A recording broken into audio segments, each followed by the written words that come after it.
Baik, kita lanjut pada topik kedua, yaitu tantangan literasi kebijakan di era digital. Jadi, policy literacy dan digital literasi seharusnya ada jalan beriringan ya.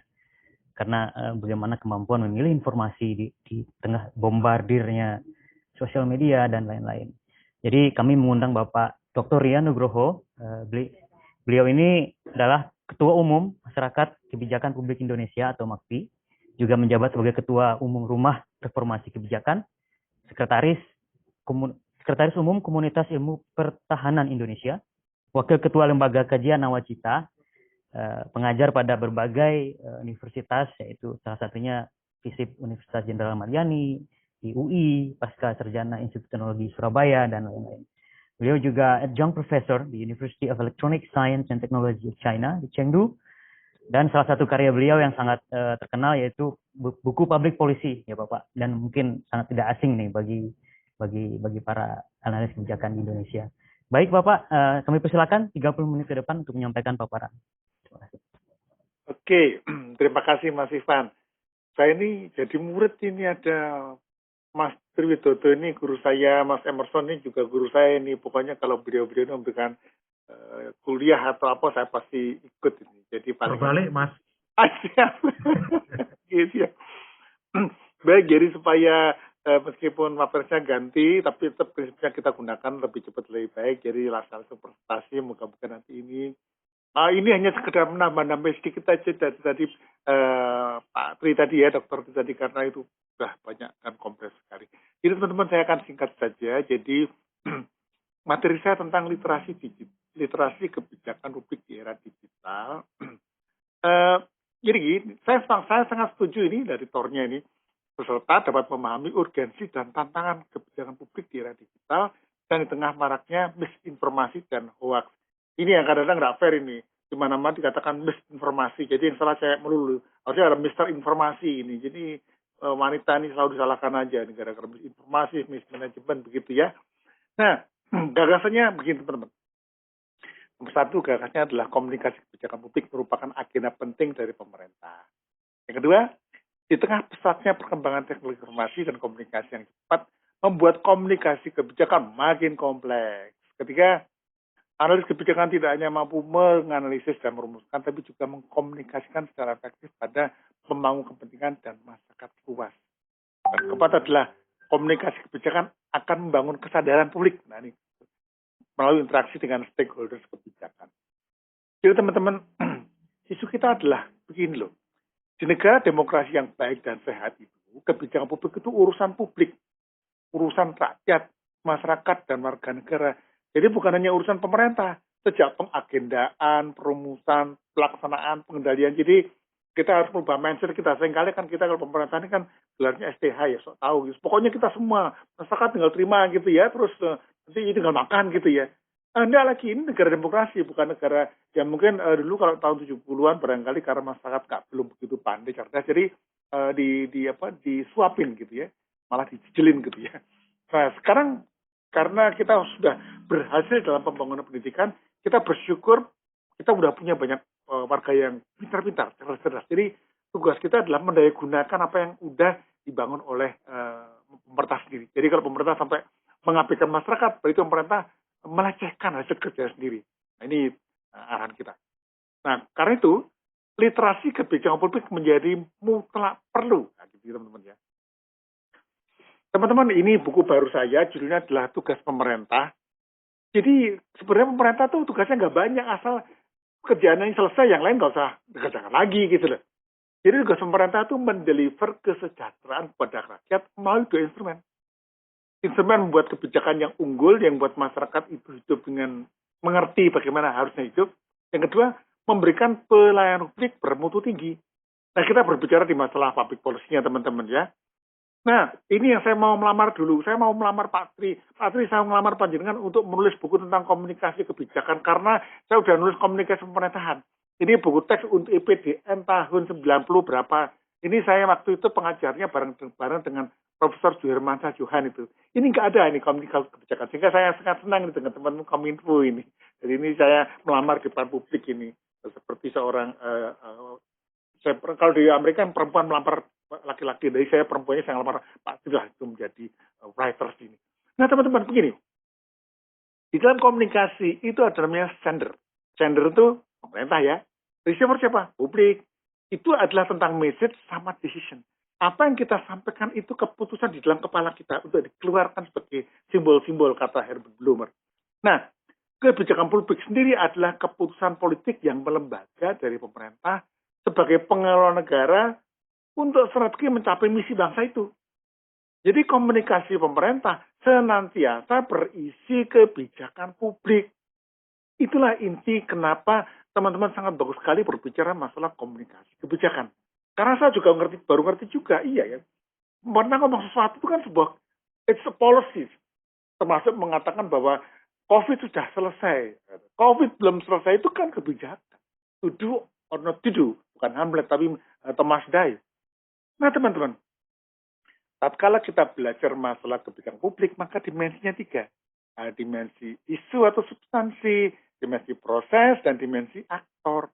Nah, kalau kita bicara masalah komunikasi kebijakan, itu dimensi proses. Dan itu mempengaruhi aktornya, mempengaruhi isunya. Jadi barang yang A, kalau komunikasinya itu berbeda, bisa barang B. Tadi Dr. Tin mengatakan, kalau A ke B, katakan sampai di M ke N, udah berbeda barangkali maknanya, begitu. Jadi ini membuat kita berpikir, oh kalau itu komunikasi itu sesuatu yang sepertinya jangan dianaktirikan lah gitu. Ya anak kandung semuanya lah gitu. Nah teman-teman semuanya ini yang terjadi karena ironinya, di Indonesia ini tidak dikenal komunikasi kebijakan. Ya toh? Yang dikenal hanya sosialisasi. Nah ini yang menyebabkan kita nggak bisa maju-maju sebagai negara Indonesia. Karena maju-maju. Sekarang itu negara untuk maju harus jadi kapitalis. Nah kita terlalu banyak sosialisasi jadi negara sosialis kita ini. Nah sudahlah.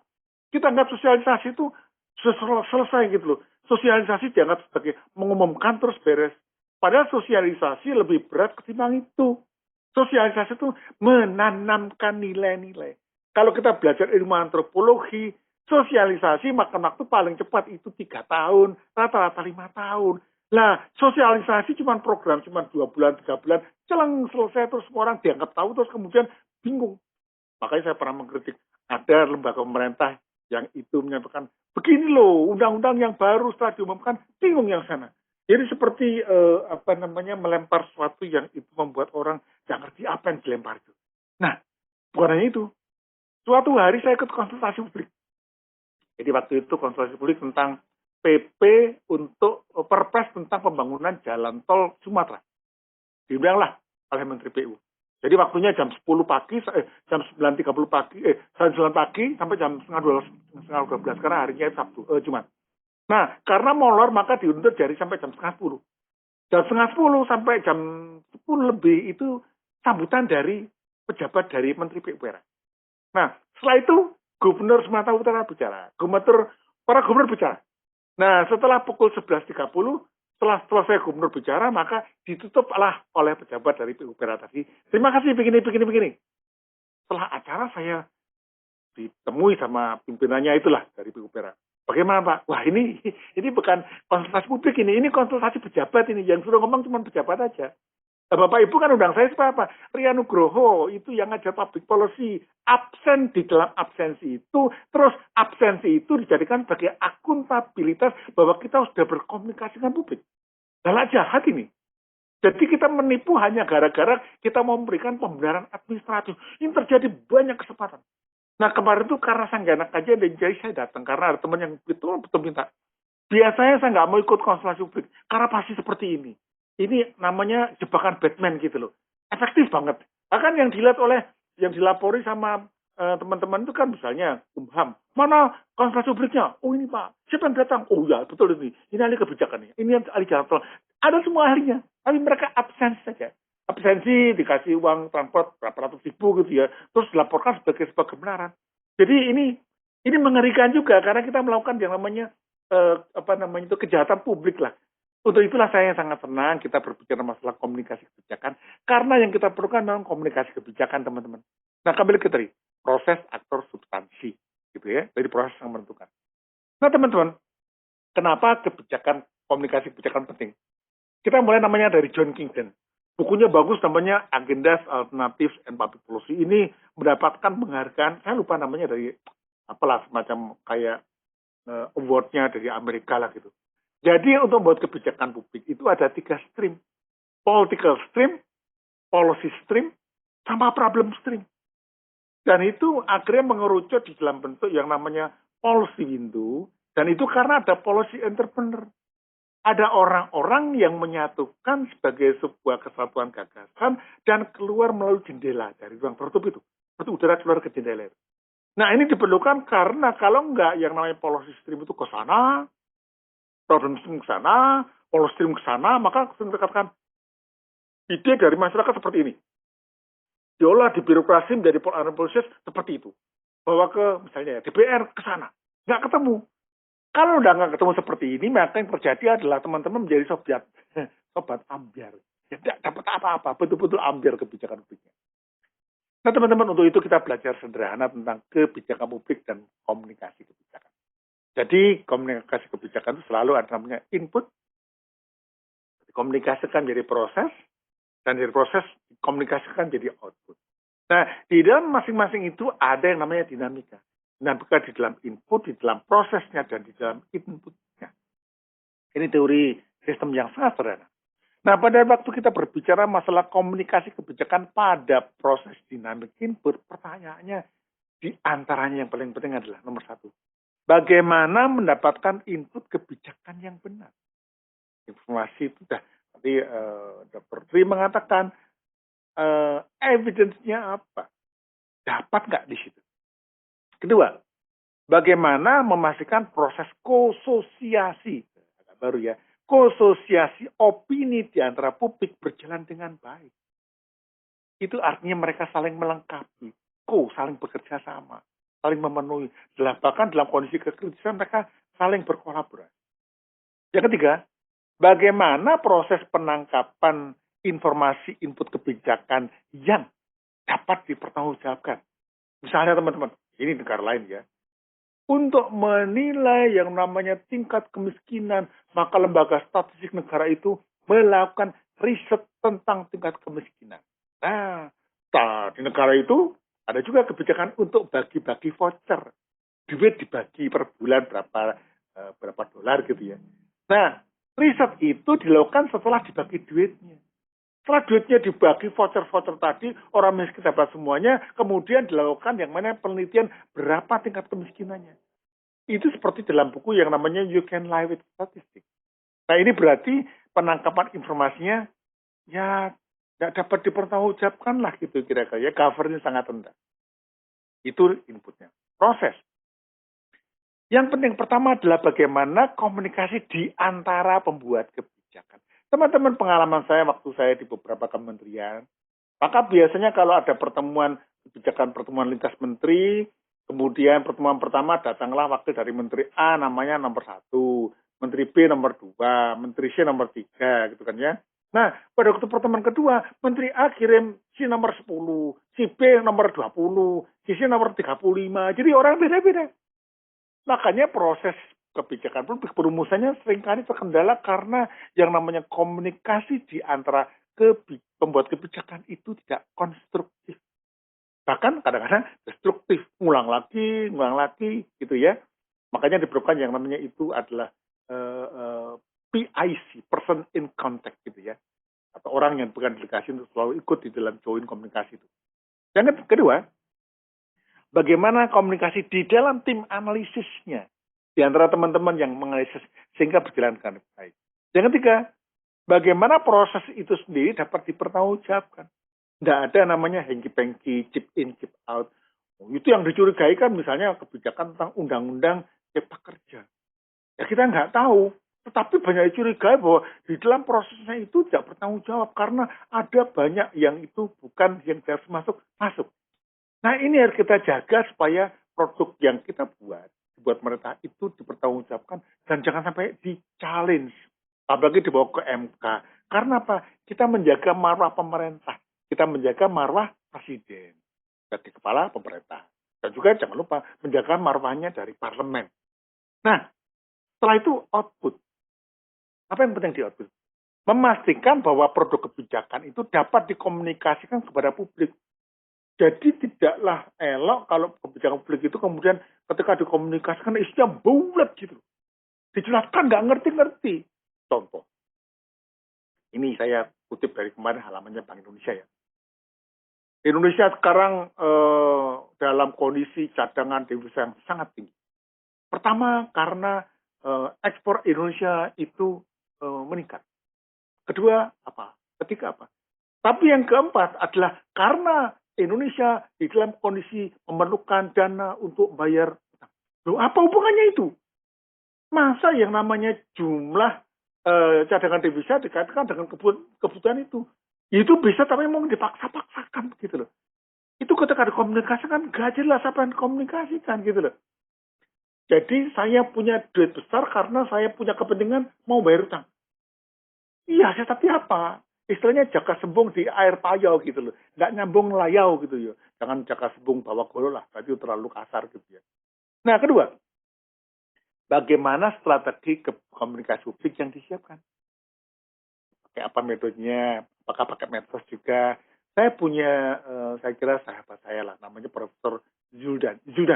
Beliau Dirjen Dukcapil. Dia mengkomunikasikan yang namanya kebijakan Dukcapil sampai pakai TikTok. Jadi everybody sees that gitu. Asik gitu kan ya. Dan jangan ragu-ragu. Ketiga, bagaimana memastikan proses komunikasi itu berhasil. Teman-teman, manajemen has to create result. Kadang-kadang resultnya, ya aduh itu nggak ada gunanya. Kemudian, lanjutannya. Kebijakan publik itu ada produk, ada target, ada kinerja.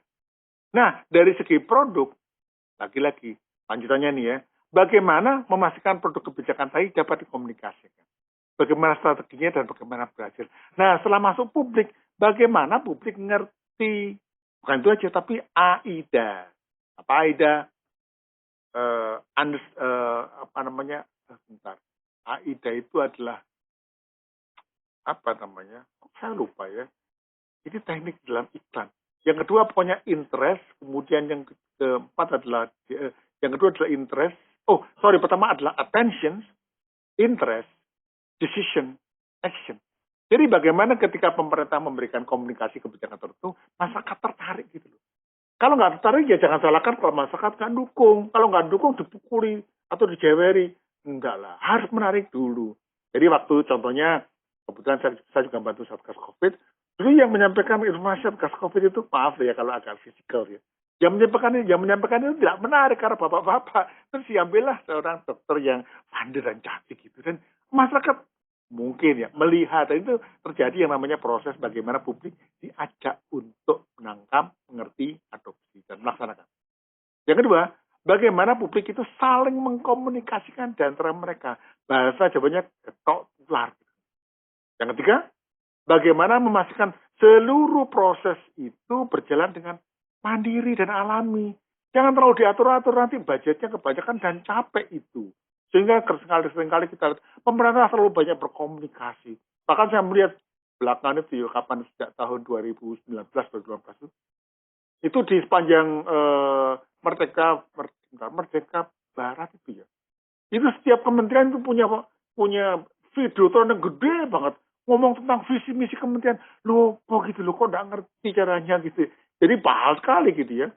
Nah, yang dapat untung cuman pengusaha videotron ya gitu ya. Nah, setelah itu kinerjanya apa? Harus ada informasi tentang bagaimana mendapatkan kinerja itu. Bagaimana mendapatkan informasi kebijakan, informasi bahwa kinerja kebijakan tercapai.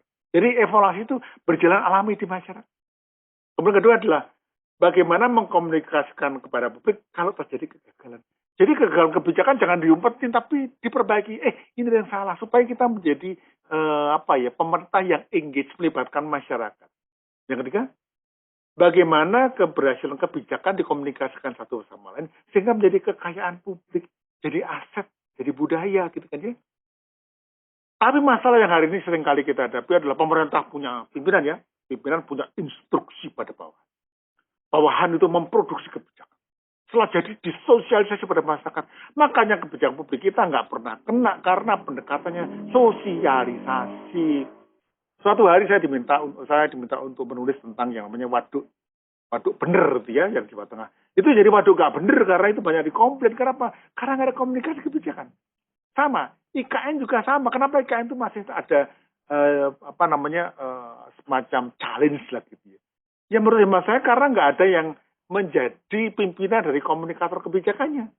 Memang ada Pak Ketua, Pak Bambang ya. Tapi beliau kan sampai sekarang juga nggak keluar juga, nggak ada dikomunikasikan juga. Jadi mati juga. Sehingga karena kebijakan itu membuat publik curiga, bertanya-tanya. Kecilkan itu membuat kebijakan publik tidak efektif sebelum waktunya. Nah, teman-teman. Nah, bagaimana pendekatan untuk komunikasi kebijakan? Satu, mechanical. A, satu ke B, ke C, tuk, tuk, tuk, tuk, tuk, gitu ya, kayak mesin mobil gitu kan ya. Mechanical. Mechanical itu artinya kalau mesinnya itu habis minyaknya kasih minyak, habis bensinnya kasih bensin, terus gitu ya. Jadi ada waktu-waktu untuk di overhaul gitu kadang-kadang ya. Kedua, organical. Hidup, mandiri, nggak usah diurusin. Masyarakat itu berkomunikasi satu sama lain dan pemerintah dan masyarakat berkomunikasi seolah sebagai sesuatu yang memang alamiah. Seperti kalau teman-teman itu motong apa gitu ya, sayur gitu ya atau buah, ada luka dikit, maka itu karena organical, maka dia sembuh sendiri, healing itself. Tapi yang ketiga panical, begitu langsung kemana-mana ke komunikasi, misalnya yang namanya minyak goreng gitu, itu panical pendekatannya. Ya menurut saya nanti jangan dimarahi lah. Tapi kita berikan masukan. Pendekatan komunikasi kan tidak boleh panical. Tapi harus organical, minimum mechanical. Ini contoh teman-teman. Waduk bener ini. Karena komunikasinya tidak dijadikan sebagai anak kandung, jadi anak tiri, jadi masalah. Juga ini, IKN. Kalau di saya masih masalah, kenapa? Tidak dikomunikasikan dengan proporsional. Hanya disosialisasikan. Sosial media dipakai untuk memborbardir publik tentang informasi yang nggak jelas apa itu artinya. Nah, dengan demikian membuat apa? Oh ini bagus, tapi bagusnya bagaimana gitu ya? Ada yang bilang, oh ini bukan gambarnya ibu kota nih, gambarnya Batman ini gitu karena kayak saya Batman gitu ya. Teman-teman, terlalu banyak hal yang harus komunikasikan supaya publik itu engage. Nah ini juga RUU Cipta Kerja diunyu-unyu teman-teman dan diunyu-unyu gitu loh. Kenapa?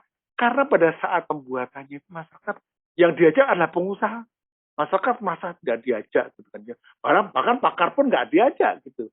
Nah, ini yang membuat kita terkendala dan akhirnya masuk MK dan kena yang namanya itu inconstitutional bersyarat.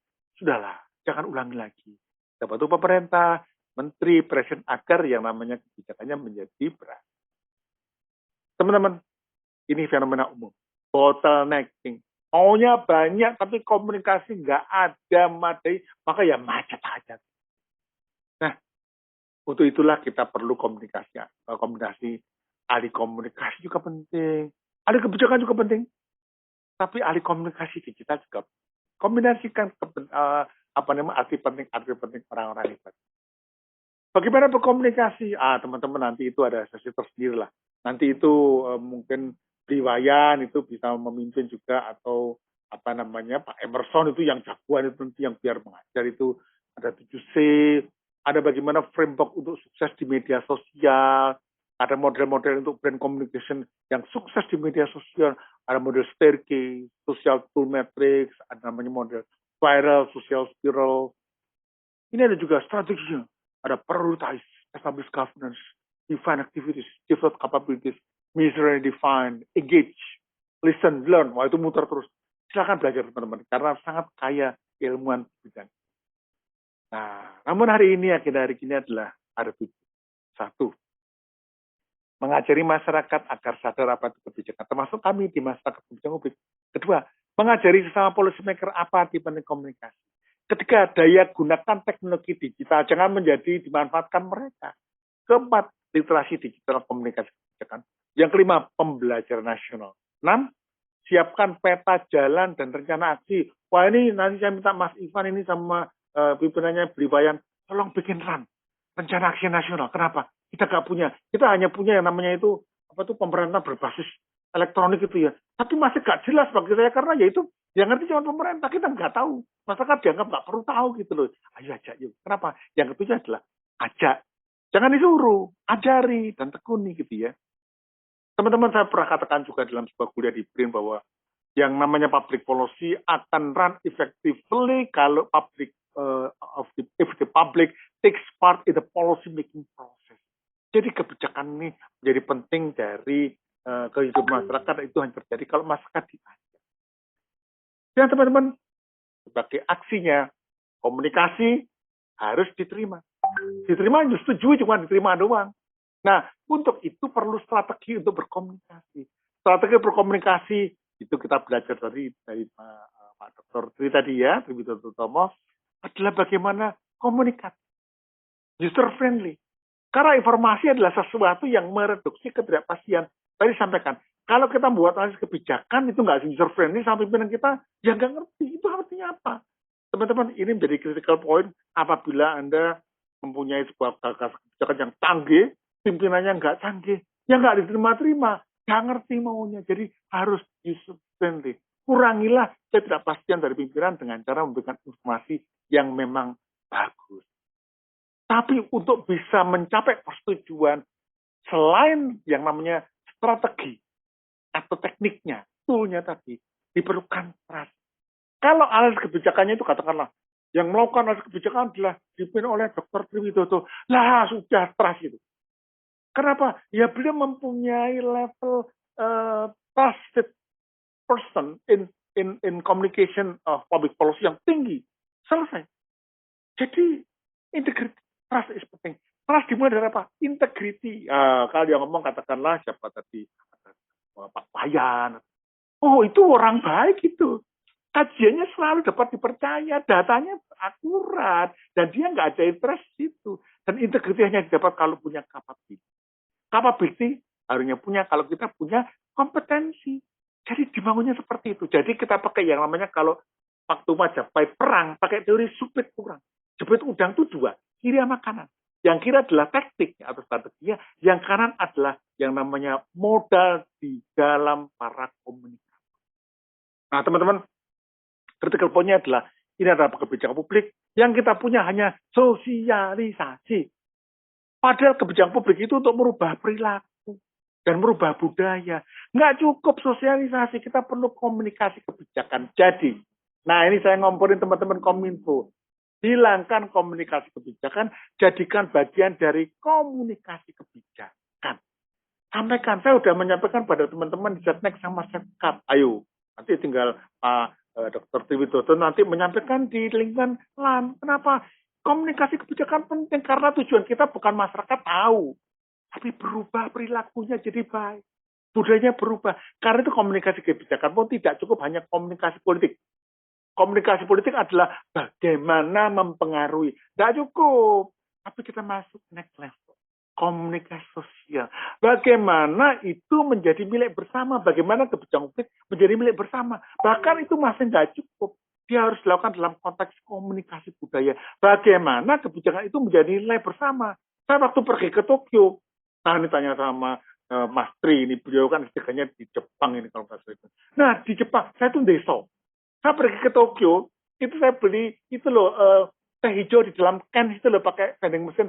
Cetuk selalu saya minum ya, saya sama istri. Minum itu sampai habis, setelah itu saya nyari tong sampah, nggak ada. Dan Tokyo itu nggak ada tong sampah, bersih padahal. Ternyata mereka nilai budaya kalau punya sampah dikantongin sendiri, setelah di rumahnya dibuang tempat sampah. That's what public policy means, to create value, create culture. Nah, untuk itu teman-teman, critical point kita adalah ada kebijakan sebagai informasi, kebijakan itu dikomunikasi pakai media konvensional. Dan seperti teorinya SMCR, itu ada noise yang ganggu ya di medianya. Nah, ketika masuk dalam media digital, ternyata noise-nya segede ini teman-teman. Lah, tadi Mas Tri mengatakan ada yang namanya itu distraksi. Betul.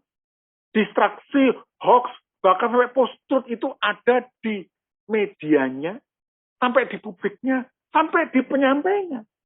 Anda ngomong tentang kebaikan pemerintah itu dalam konten yang itu katakanlah 1000 konten. Yang melawan 2000 konten, ya kalah. Jadi begitulah tantangan kita sehingga tantangan kita. Nah ini nanti pasti LAN akan mengembangkan ya. Namanya adalah bagaimana kita mengembangkan manajemen komunikasi kebijakan di era digital. LAN dengan Kominfo berkolaborasi karena nobody do it. Nggak ada yang ngerjakan. Masih baru wacana. Oh kenapa? Oh sudah waktunya ini. Jadi nanti bagaimana kita menyemangati ya gitu teman-teman ya. At the end, kita tahu. Komunikasi kebijakan pertama kali ada di pra-kebijakan. Itu ada komunikasi publik tentang agenda kebijakan. Di situ kita memanajemen isu dan opini publik dan para policy influencer. Nah, kita harus tahu bagaimana memanajemeni media digital. Namanya adalah Big Data Management. Saya sangat beruntung pernah jadi anggota BRTI, belajar namanya Big Data dan bagaimana manajemennya. Meskipun nggak secanggih teman-teman yang sekarang ada di Kominfo ya, Mas Ivan, dan teman-teman pasti bisa bilang. Nah, step kedua adalah perumusannya. Di perumusannya itu bagaimana komunikasi organisasi di antara mereka yang membuat antar kementerian, juga di dalam kementerian. Kemudian proses komunikasi publik, bagaimana melibatkan stakeholders-nya. So, bagaimana memanajemen informasi dan opini dalam aktor itu. Setelah itu baru namanya pelaksanaan. Itu komunikasi dengan pelaksananya dan komunikasi dengan masyarakat sebagai usernya. Dan untuk itu dicek bagaimana dikendalikan. Untuk mengendalikan gunakan media digital Big Data Management. Teman-teman saya mengakui saya masih gagal. Pada saya di tim Satgas COVID-19 di tim pakarnya. Saya sampaikan, mbok kita itu tim pakar itu kerjasama sama Telkom menciptakan namanya Big Data Management, menangkap semua omongan tentang COVID-19 di medsos, terus dicari ide besarnya yang baik, dijadikan agenda kebijakan. Nggak mau teman-teman, nggak mau betul. Malah saya dibilang itu aneh-aneh. Padahal menangkap data digital itu ada dikerjakan sama yang namanya Gojek, Traveloka, apalagi Google. Itu sangat kecil, tetapi karena pemerintah tidak menganggap sebagai komunikasi kebijakan, maka nggak jadi penting. Coba ya. Sekarang, janganlah kita menggunakan izin loh ya. Saya nggak cocok dengan kebijakan undang-undang ITE Kominfo karena hobinya nangkepin orang. Ada ide jelek tangkap orangnya. Loh teman-teman, ide jelek pun di media sosial, jangan-jangan itu baik. Jadi Kominfo itu menjadikan yang namanya undang-undang ITE sebagai sarana menangkap semua informasi di dunia digital, terus diabsorb sebagai bagian dari informasi kebijakan, calon kebijakan. Karena yang namanya kebijakan pemerintah bukan karena yang namanya disubyo-subyo, diangkat-angkat, tapi juga kritik-kritik. Nah, pemerintah kan udah dewasa. Orang dewasa itu kok dicubit ya nggak terus kemudian nampar lah gitu kira-kira. Dicubit, ada apa? Ada yang salah dari saya gitu loh. Jadi kedewasaan ini membuat kita tahu bahwa bagaimana mendaya-gunakan informasi digital.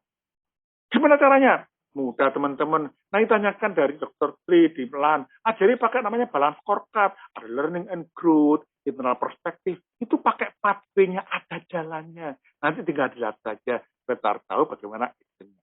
So, simpulannya, satu, komunikasi kebijakan adalah oli, lubricants dalam proses kebijakan. Mesin kalau nggak ada olinya, gontak-katuk, merotol semuanya.